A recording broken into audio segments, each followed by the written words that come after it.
إلهي هب لي كمال الانقطاع إليك، وأنر أبصار قلوبنا بضياء نظرها إليك، حتى تخرق أبصار القلوب حجب النور فتصل إلى معدن العظمة، وتصير أرواحنا معلقة بعز قدسك.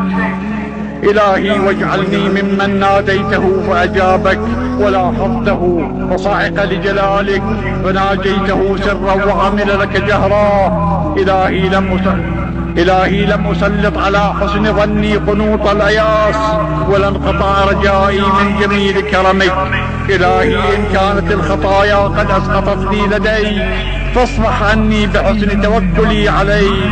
إلهي إن حطتني الذنوب من مكارم لطفك، وقد نبهني اليقين إلى كرم عطفك. إلهي إن أنامتني الغفلة عن الاستعداد للقائك، وقد نبهتني المعرفة بكرم